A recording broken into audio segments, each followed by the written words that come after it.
the reason I studied business is because after school, I didn't really know what to do with my life. Business is the subject where I have to make no commitment today what I want to do later.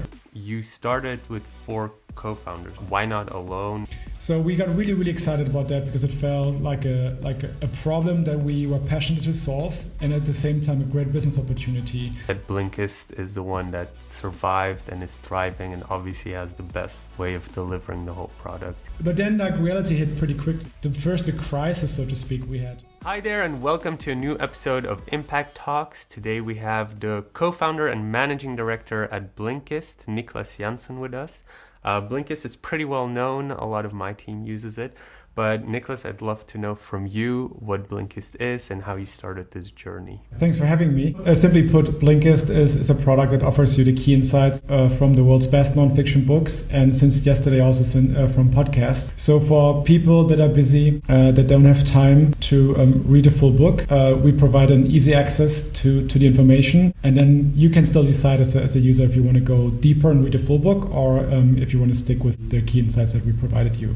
How did it start? Because obviously this is an idea I can imagine that pops up a lot, but yet Blinkist is the one that survived and is thriving and obviously has the best way of delivering the whole product. Can you shed a light of how it all started? I studied business, and I always say the reason I studied business is because after school I didn't really know what to do with my life. Business is the subject where I have to make no commitment today what I want to do later. I met my later co-founder, Holger, at university. I think the second or third year in university, we started our first company as students. But this was the first time I actually really did something with these ideas. And we started the company. It was really exciting to just build something from scratch, to find people that joined your vision and then really start executing the vision. I want to do something on the entrepreneurship side for the rest of my life. After university, we lacked this idea that we were fully passionate about. And for me, it's very, very important that I'm 100% passionate about what I do. To find people that joined your vision and then really start executing the vision. We were pretty clear we want to start another company together, but we lacked this idea that we were fully passionate about.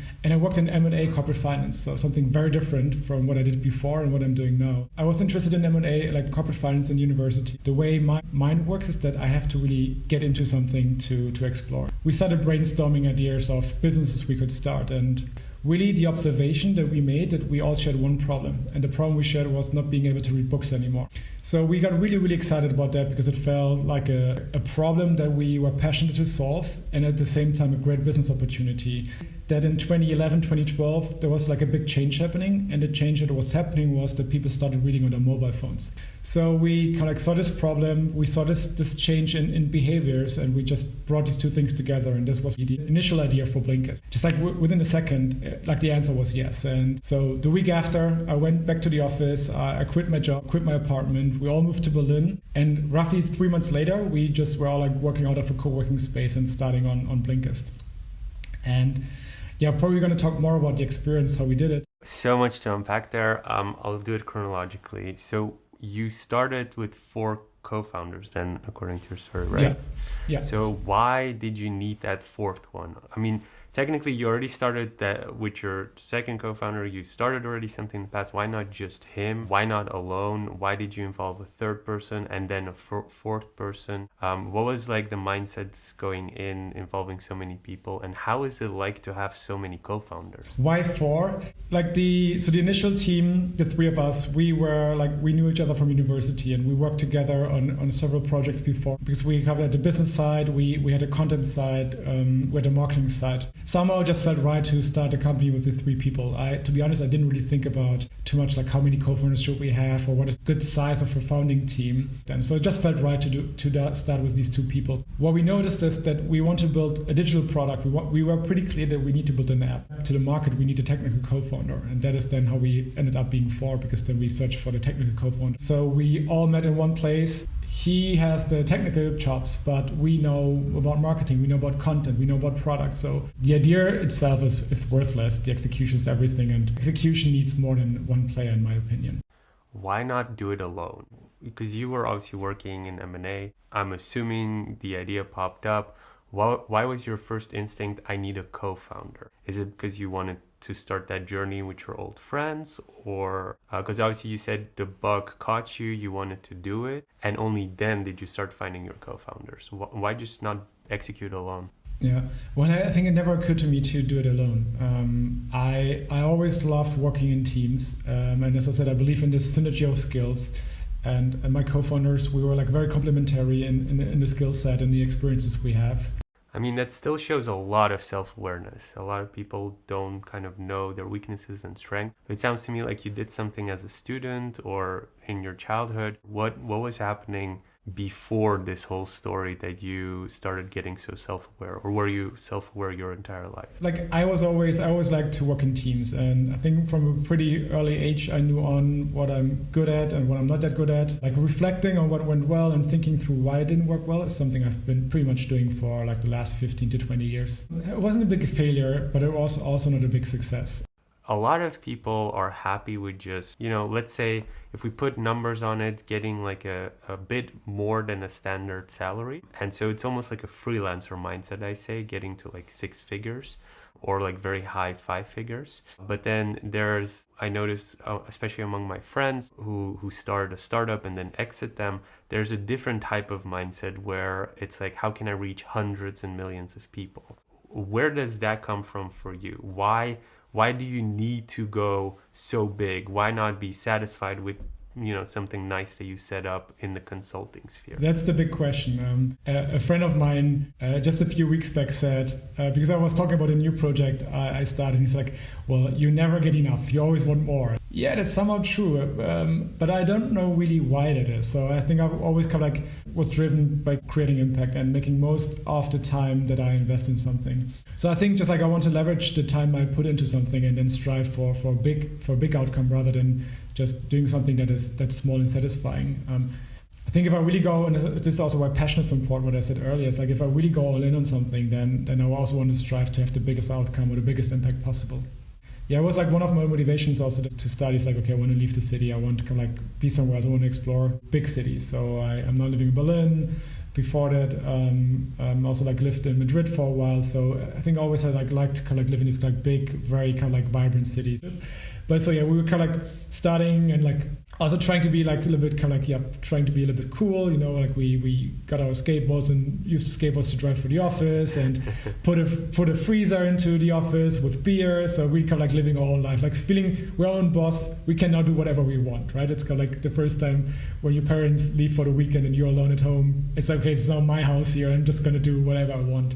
But then like reality hit pretty quickly. The first big crisis, so to speak, we had is that we never built a digital product. It was the first product we all built. And my job was to really think about the app and the concept of it. And we just got really excited. We looked at a lot of different apps that existed back then, Flipboard and a lot of reading apps.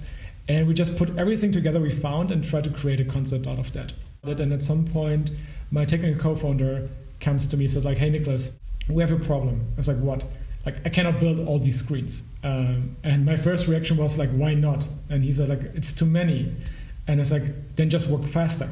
The way we approached it when we started, there was a book that I read, or like it was a concept that was called customer development.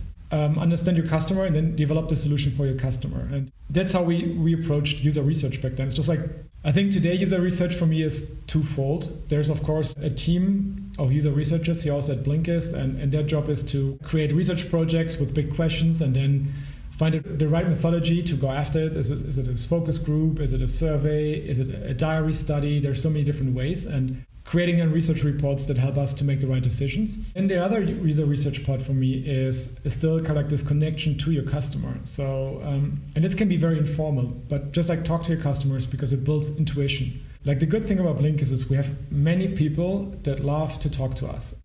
So as a team, I think Blinkist is a culture that was built a lot on informal relationships. And one way we facilitated that over the last years is like we always had a lot of events.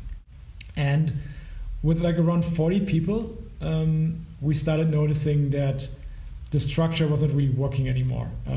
Until that point, we had been very self-organized, we had experimented with holacracy, kind of like just really informal way of working together as a culture and as a team. That was probably 3 or 4 years in. It was the first time we started actively thinking about values. And it's very funny because today Blinkist is a very, very value-driven, behavior-driven company.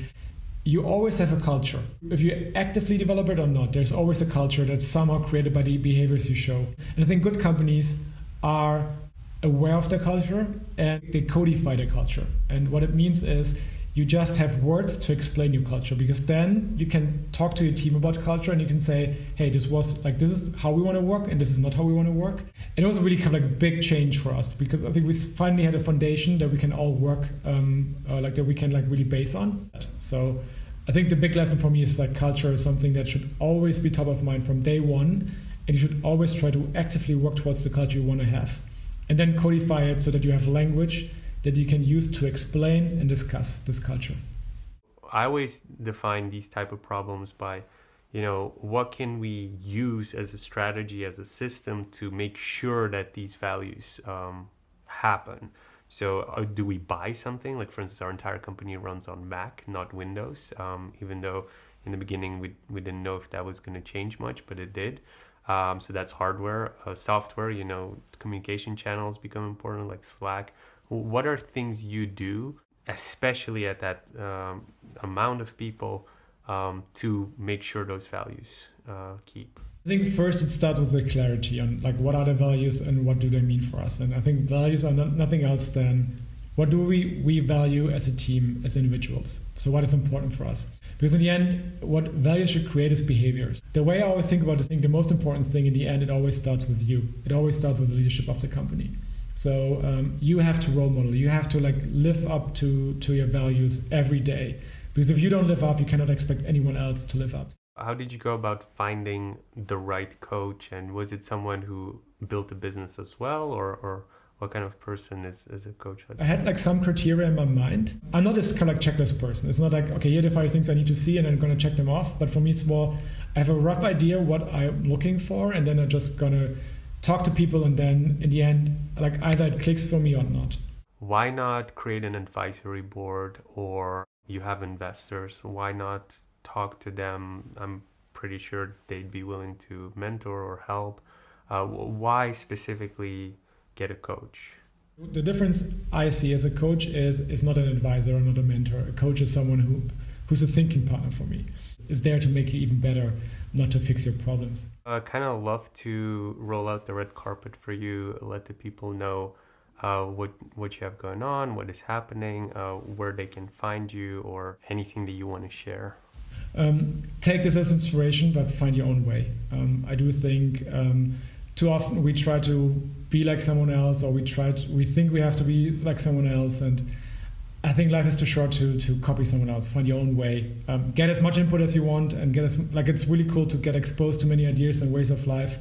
But in the end, find your own way. Find something that works for you, and always be true to yourself when it comes to that. And not tell yourself the story you have to be that way just because it seems to be the cool thing to do, or someone else tells you to do that. Yeah, I love it, and I think it's a great way to close. Thank you so much for coming on, and hope to see you on the next one as well. Yeah, see you in Rotterdam. If you like this episode, you can check out our most recent one here. And if you haven't already, make sure you click here to subscribe and see the next one. But if you're interested in more tips and tricks, then make sure to join our Facebook group, where you can find thousands of like-minded people and you get direct access and support to any business question from the entire startup funding event team.